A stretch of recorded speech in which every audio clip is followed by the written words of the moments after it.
Hi everybody, Michael Snyder here, Seattle weather guy, Pacific Northwest Weather Chasers. Just taking a look at the weather from today's perspective. As you can see off the coast of Washington, Oregon, BC, there's a lot of cold air cumulus there, keeping the snow going off and on through the Cascades, which should pick up again tomorrow, Thursday afternoon.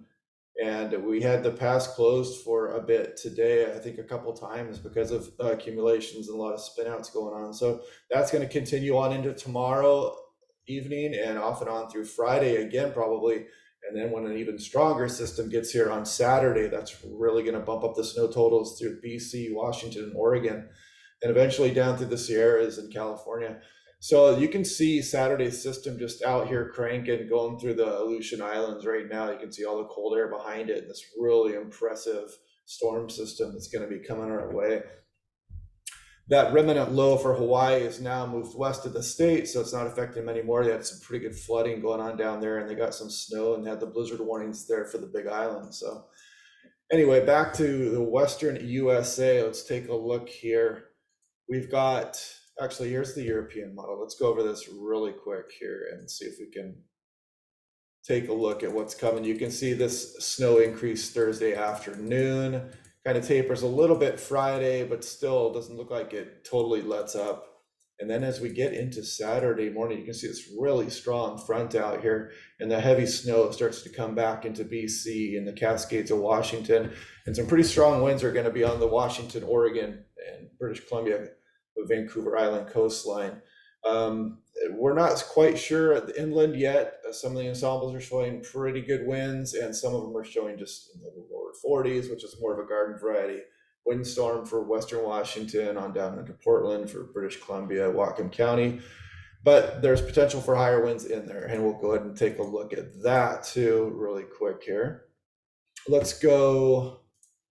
All right, we're going to go European, and we're going to go surface wind and wind swath, and we'll go to Seattle just for now and see what this is bringing us here. So the European has been showing pretty consistently mid 40s for the Seattle area, a little bit higher, maybe just north. So there's some leeway there, and some of the ensembles are showing higher, but you can see how it's targeted Whidbey Island here up through the San Juans and Whatcom County and the Washington coastline down through Oregon and some of the mountain regions there too. So yeah, this is a pretty powerful front. It's going to bring some good winds through the area here. Take a look at the GFS here really quick, and you can see again it's targeting Seattle with 50 plus mile per hour winds, and it doesn't show the same kind of effect up north. So you got the GFS versus the European model going on here, which is pretty common. You kind of lean towards the European, but every once in a while the GFS gets lucky and wins one. Taking a look here, look at the drought monitor here. Pretty much the entire Western US is under some kind of drought except for Western Washington. You can see some of this drought is exceptional. So this is looking out about 2 weeks on the European model. You can see really the big rains and snowfall totals along the coastal ranges and Cascades and down to the Sierra. Some of that's going to be really beneficial, especially for places like California. And as you get west into Idaho, Montana really needs rain. Utah, Nevada, Colorado all needs this precipitation. So rooting for that. And here's the snow totals again. It's going to bring some relief as far as the snow drought also. And you can see the Cascades just really piling up the snow through the next couple of weeks, all the way down through the Sierras and BC again. So no change there from yesterday. So looking at the snow event for Seattle next week, or very marginal snow event, I should say. The control run for the European has a couple inches of snow here, and you can see most ensembles have some accumulation for SeaTac. A lot of it's an inch or less, but I know people will be really excited just to be able to see it snowing. So this might be kind of a fun little event here. Again, it's very marginal. Temperatures are very marginal for getting lowland snow in Western Washington. So we're going to need things to line up correctly to get accumulating snow in Seattle. But it's getting to be that time of year here. We're in early December, and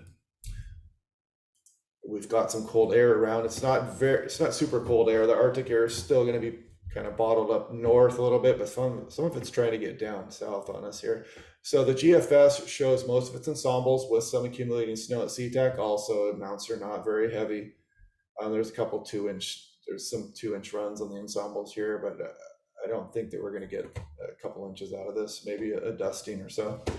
And if you look at the GFS extended, you can see some pretty big snowfall totals in a few of the ensembles. There's going to be some Arctic air that might be closer, and if you get the low taking the correct track, or the Arctic air takes the correct trajectory off the continent to British Columbia and back into Western Washington, we might get some light snowfall amounts with that too. And there's always a potential for some of that Pacific moisture to overrun any Arctic air mass that gets in place. So we'll have to see how that goes. That's a long way out and not worth really getting too excited about just yet.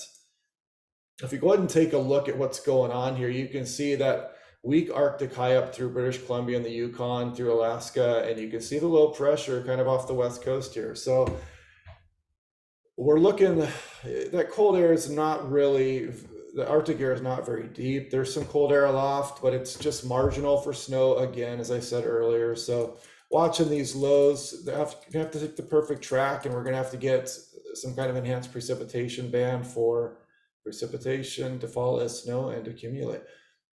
Let's see what the GFS is kind of looking like in the future.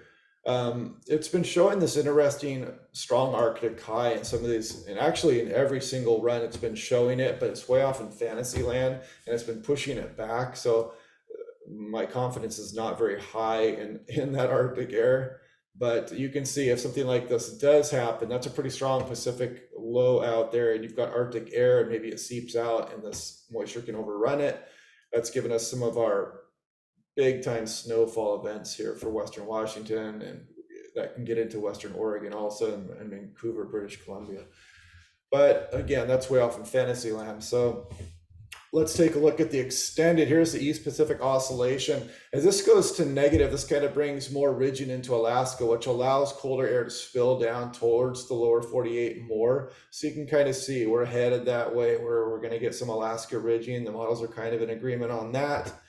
It's not set in stone, of course, the extended as anything, but this is kind of a little bit of a bonus, a little bit of a favorable signal for some potential snowfall here in the next 10 to 14 days. This is the GFS. This is a temperature anomaly for this was ran last night. This shows that there's a good portion of Washington, British Columbia, Montana that's supposed to be pretty cold, 10 degrees below normal. That starts to get to be the point where you can get some lowland snow once you get enough cold air to drop the temperatures by that much. So anyway, we'll be watching that, and so I'll put some stuff out tomorrow also for Saturday's storm, and I'll fine tune the forecast, and I'll try to keep doing these videos every day. I like doing them, and I know I'm getting good responses from everybody watching these videos. So yeah, if you guys want to click like and subscribe, and I'll just keep trying to do this, and stay tuned for Twitter forecast updates, and I hope to see you guys there. Thanks.